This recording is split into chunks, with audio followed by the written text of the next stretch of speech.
Setelah kita pelajari cara kerja metode mapping yang pertama, yaitu direct mapping, selanjutnya kita pelajari algoritma mapping berikutnya, yaitu associative mapping.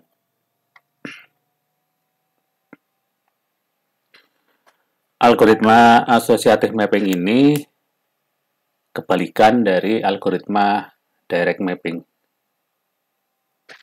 Kalau algoritma direct mapping itu sangat terikat, dalam artian setiap alamat atau blok yang ada di memori harus menempati nomor baris yang itu saja, nggak boleh yang lainnya.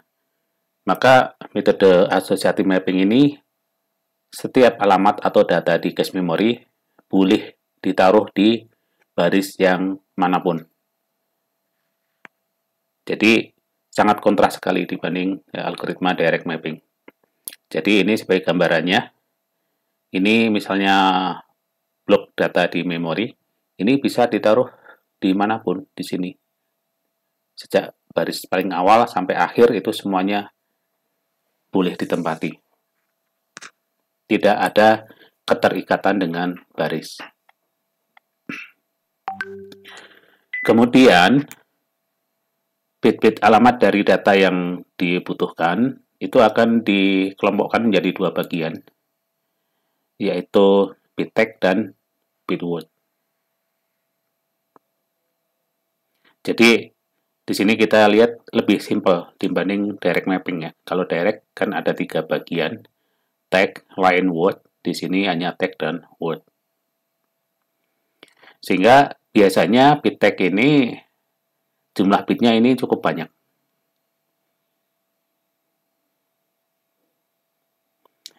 Kita tahu fungsi bit tag adalah untuk menentukan apakah data itu sudah ada di cache memory atau belum. Karena proses pencarian adalah dengan membandingkan nilai bit-bit tag-nya.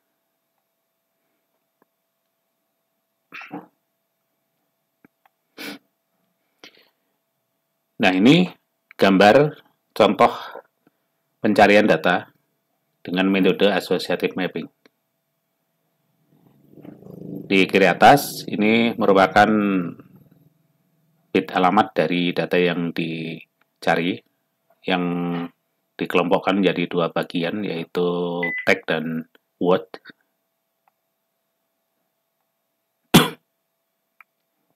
Kemudian, cara mencarinya adalah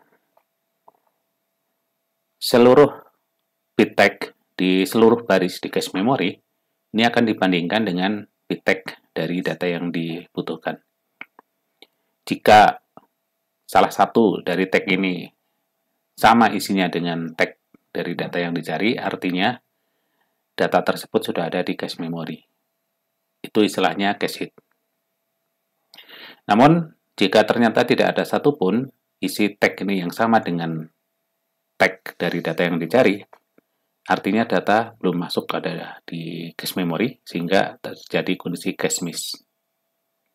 Kalau cache miss, maka langkah selanjutnya adalah mencari data tersebut di main memory. Misal terjadi cache hit, artinya data sudah ada di cache memory, maka bit word ini digunakan untuk memilih satu dari sekian data yang ada di dalam satu baris itu. Di contoh direct mapping kita sudah tahu, misal satu baris itu diisi dengan data yang berasal dari 4 alamat, maka bit word-nya sama dengan 2 bit. Karena dengan 2 bit itu bisa digunakan untuk memilih satu dari 4 data yang ada di dalam baris tersebut.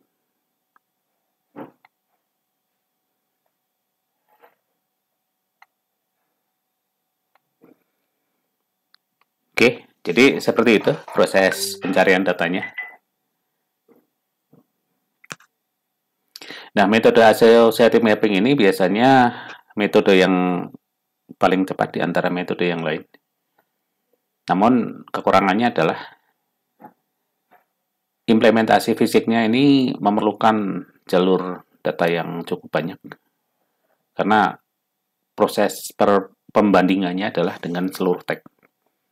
Namun akan bisa diperoleh hasil lebih cepat, artinya data sudah ada di cache tersebut atau belum.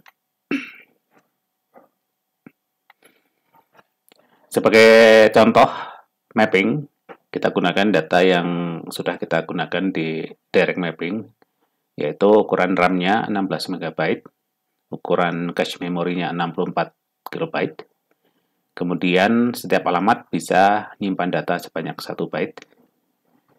Kemudian sekali mengambil data dari memori adalah sebesar 1 blok, di mana 1 blok tersebut berasal dari 4 alamat, sehingga 1 blok itu isinya adalah 4 byte. Karena sekali ambil data itu sebesar 1 blok, di mana ukuran 1 blok itu pasti sama dengan ukuran 1 baris di cache memory. Nah, target kita adalah untuk menentukan berapa bit untuk tag, berapa bit untuk word. Ini yang harus kita tentukan pertama. Nah, kalau kita ikuti urutan solusi di metode direct, maka yang dicari pertama adalah lebar alamatnya. Di sini memori yang digunakan sama, yaitu 16 MB, sehingga setelah dihitung jumlah alamatnya adalah 16 MB alamat. Dari mana? Karena ukuran satu alamatnya itu adalah 1 byte. Jadi kalau ini kita urai, maka jumlah alamatnya bisa dihitung dari ukuran RAM-nya 16 MB dibagi 1 byte per alamat. Sama dengan, ini byte-nya hilang ya, jadi 16 MB alamat. Nah, 16 MB alamat ini kita ubah menjadi 2 pangkat sekian. 16 itu 2 pangkat 4, mega 2 pangkat 20 sama dengan 2 pangkat 24. Nah, pangkat 24 inilah yang kita ambil, sehingga kita peroleh lebar alamatnya adalah 24 bit. Selanjutnya, kita bisa tentukan bit word-nya dengan cara yang sama seperti di metode direct. Jadi untuk menghitung jumlah bit word, metode apapun, asal data atau ukuran memori dan cache yang sama, itu jawabannya akan sama. Di contoh ini, kita sudah ketahui satu line itu isinya 4 byte yang berasal dari 4 alamat, sehingga dari info itu kita bisa dapatkan bit word-nya adalah 2 bit. Itu berasal dari yang 4 alamat tadi. 4 itu sama dengan 2 pangkat 2. Nah, setelah bit word-nya kita peroleh, maka bit tag-nya dengan mudah kita dapatkan dengan hanya mengurangi 24 lebar alamat dikurangi 2 bit word, sehingga diperoleh 22 bit.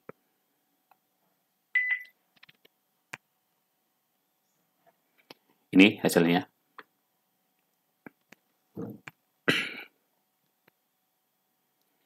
Jadi, kalau bit tag-nya ada 22 bit, maka jumlah tag-nya berapa? Nah, berarti jumlah tag-nya ada 2 pangkat 22. Jumlah tag-nya adalah 2 pangkat 22. Ini satuannya tag. Sama dengan 2 pangkat 2 kali 2 pangkat 20. Sama dengan 4 mega tag.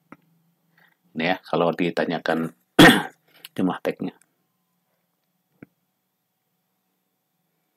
Jadi, metode associative mapping ini sederhana. Jadi tidak perlu mencari nomor barisnya, tidak perlu mencari jumlah bit barisnya.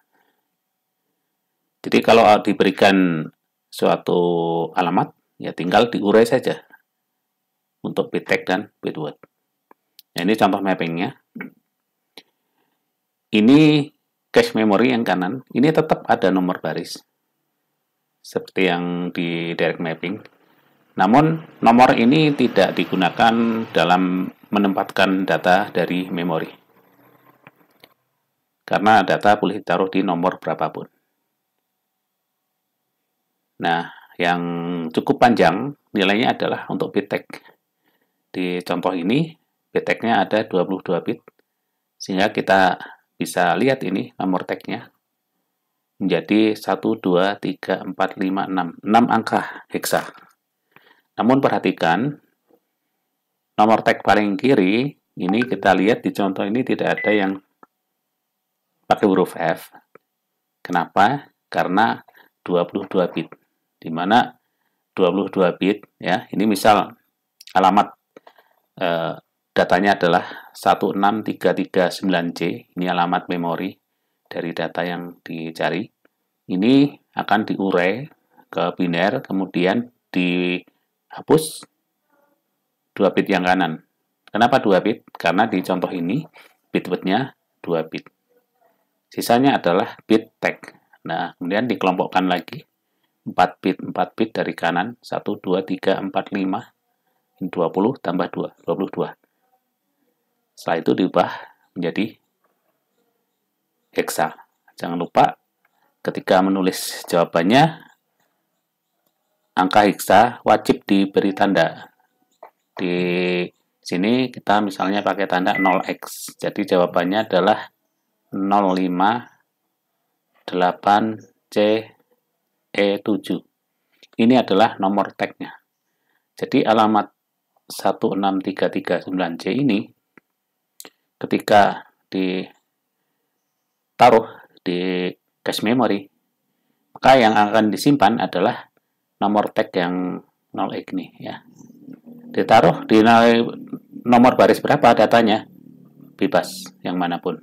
Tapi nomor tag-nya ini pasti itu yang akan kesimpan. Jadi identitas itu yang akan disimpan di cache memory untuk keperluan nanti saat pencarian.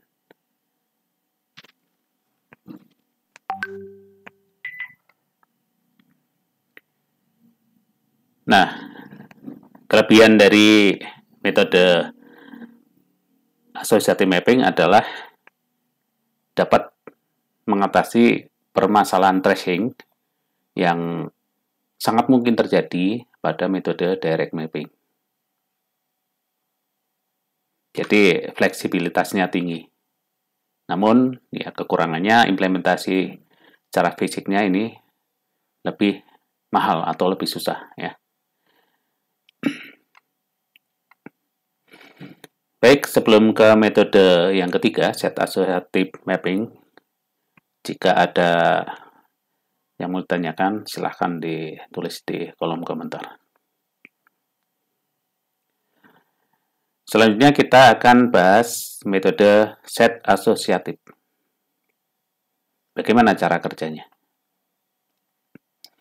Metode set associative mapping ini merupakan kombinasi dari metode direct mapping dan associative mapping. Pada metode ini dibentuk kelompok baru yang disebut dengan set, di mana set ini terdiri dari beberapa baris. Jadi istilah set ini adanya adalah di dalam cache memory.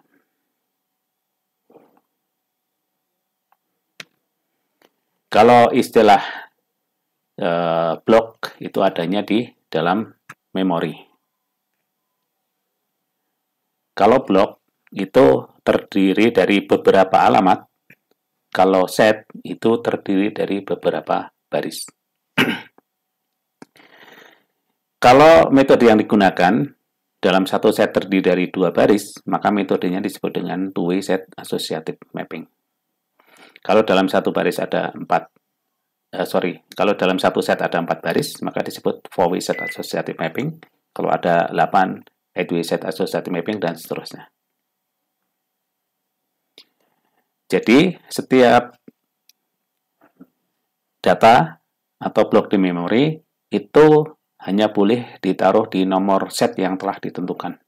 Tidak boleh ditaruh di nomor set yang lainnya. Terikatnya adalah di situ. Jadi set associative mapping ini ada terikatnya, ada bebasnya. Nah, terus bebasnya apa? Bebasnya adalah karena di dalam satu set itu terdiri dari sejumlah baris, maka data tersebut boleh memilih satu di antara baris yang ada di dalam set tersebut. Jadi kalau metodenya two-way set associative mapping berarti ada dua pilihan. Bebasnya di situ. Kalau 8-way berarti ada 8 pilihan. 8 pilihan baris yang bisa digunakan oleh data dari memori. Jadi seperti itu cara kerja set associative mapping. Ketika kita diminta memappingkan data dari memori ke cache memori, maka bit-bit alamat dari data yang akan dimappingkan tadi itu harus diurai atau dikelompokkan menjadi 3 bagian, yaitu tag, set, dan word. Mirip seperti direct mapping, yang berbeda adalah yang tengah ini set. Kalau direct mapping kan line. Untuk word, maka ini metode apapun sama cara mencarinya.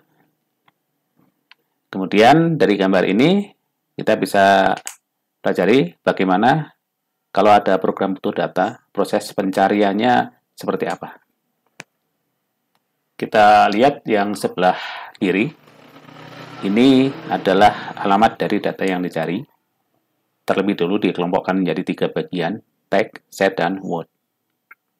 Karena di metode associative mapping ini, penempatan ada yang terikat, yaitu nomor set, itu nggak boleh ke set yang sembarangan, maka ini yang digunakan pertama kali dengan cara menemukan nomor setnya berapa. Setelah nomor setnya diketahui, maka digunakan untuk mengakses nomor set tersebut.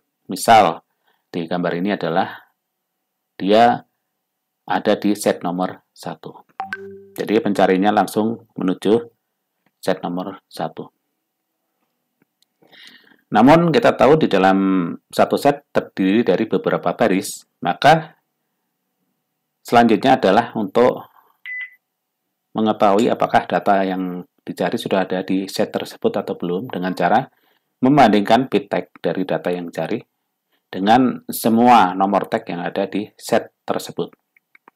Nah, di sini perbandingannya adalah cukup tag yang ada di dalam satu set. Tidak perlu membandingkan semua tag. Kalau di associative mapping kan semua tag dibandingkan. Kalau ini cukup tag yang ada di satu set. Jika nomornya sama, artinya cache hit, artinya data sudah ada di cache memory. Namun, jika tidak ada yang sama, artinya data belum ada di cache, sehingga terjadi cache miss, dan selanjutnya dicari data ke RAM. Begitu nyari data di RAM, otomatis kecepatan komputer turun, karena RAM itu lebih lambat daripada cache memory. Seandainya terjadi cache hit, artinya data sudah ada, maka bit word ini digunakan untuk memilih satu dari sekian data yang ada di dalam satu baris tersebut. Ya, seperti itu proses pencarian data di dalam cache memory.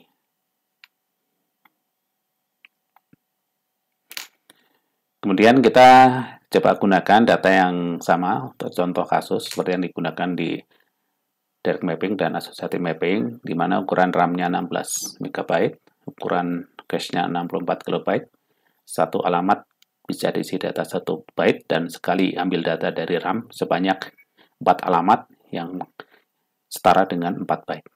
Metode mappingnya adalah two-way set associative. Ini artinya dalam satu set ada 2 baris. Jadi langkah pertama kita harus menentukan ini bit tag-nya berapa bit, bit set-nya berapa bit, bit word-nya berapa bit. Nah, kalau kita lihat contoh solusi yang di sini, maka langkah pertama yang dilakukan adalah menentukan lebar alamat. Nah, kalau lebar alamat, maka yang kita lihat adalah ukuran dari RAM-nya. 16 mega, ini kita urai, ya. Itu sama dengan 2 pangkat 4 kali 2 pangkat 20. Jadi, kalau kita tulis kembali, 16 mega ini, ya. Ini kita akan tentukan jumlah alamatnya dulu dengan cara membagi dengan satu alamatnya berapa byte. Ini ya. Di data ini berarti 1 byte itu tiap alamat. Hasilnya adalah 16 mega alamat.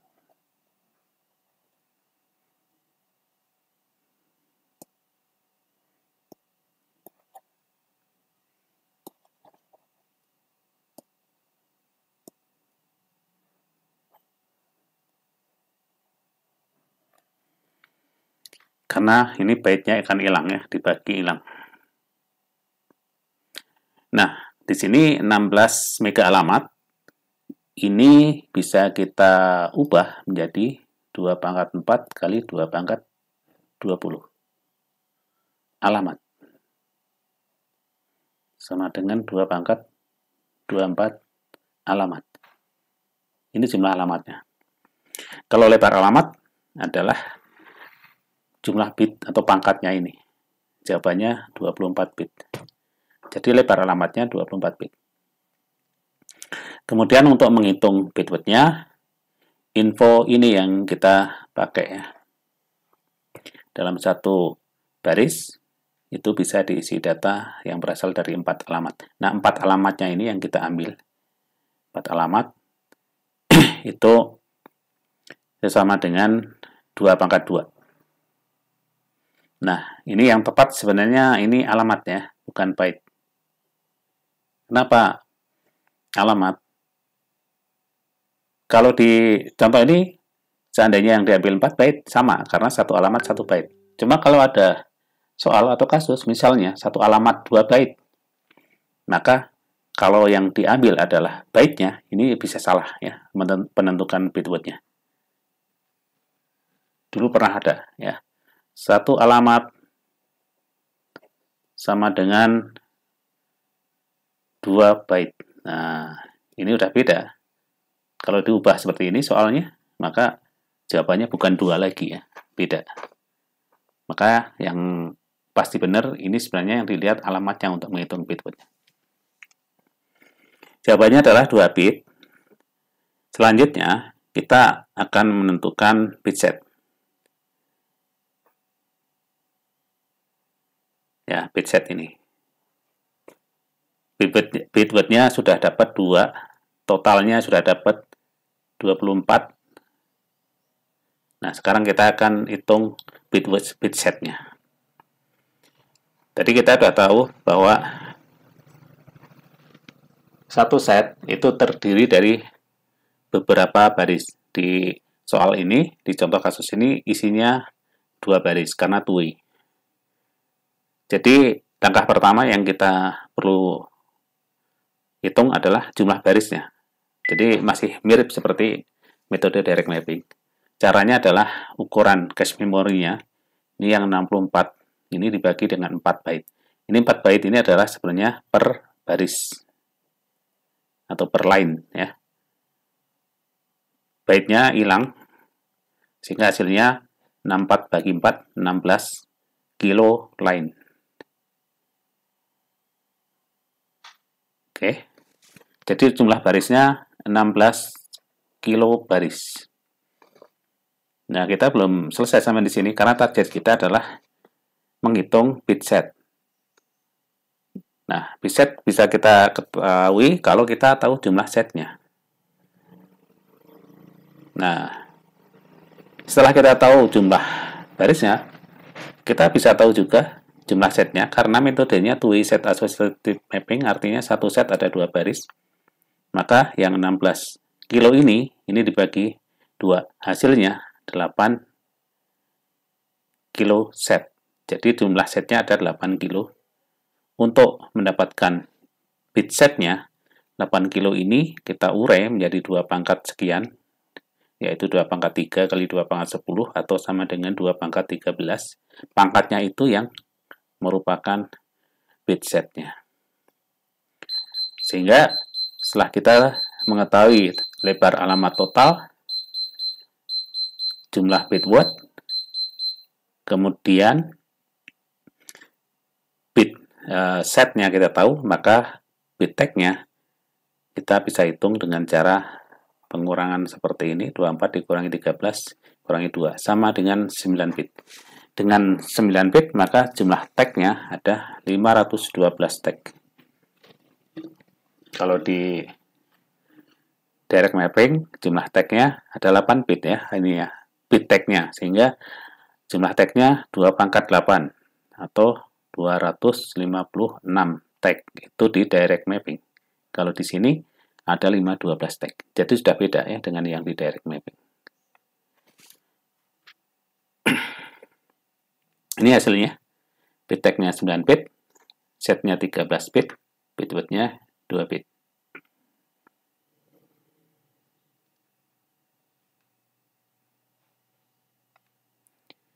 Ini gambaran mappingnya.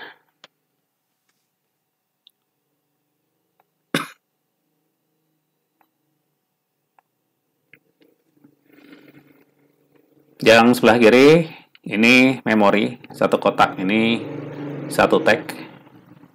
Nah, kita lihat sekarang nomornya, nomor tag-nya. Ini 3 angka hexa. Normalnya kalau 3 angka hexa adalah 12 bit, tetapi di sini hanya 9 bit. Jadi, bit paling kiri itu hanya 1 bit. Maka kita lihat di tag nomor terakhir ini, terakhirnya 1 ya, 1 FF. Kemudian yang kanan ini adalah gambar cache memorinya. Ini nomor setnya 00000001, terakhirnya 1 FFF. Kenapa bukan F semua? Karena bit setnya 13. Jadi 4, 4, 4, terakhirnya tinggal 1 bit. Maka kita lihat di sini nomor set terakhirnya 1 FFF. Nah, di dalam setiap set itu ada 2 baris. Kalau di contoh ini, baris sebelah kiri, baris sebelah kanan. Jadi misalnya, data yang pertama ini, paling awal, ini bisa ditaruh di baris sebelah kiri sini, atau boleh juga yang kanan. Ya, seperti itu. Kemudian, setiap data di sini punya pilihan 2, karena two-way set associative mapping.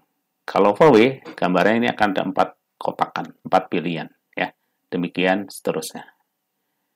Jadi dengan adanya gabungan metode direct dan asosiatif, jadi set asosiatif, maka kemungkinan terjadinya tracing menjadi lebih kecil. Ya, peluangnya lebih kecil dibanding direct mapping.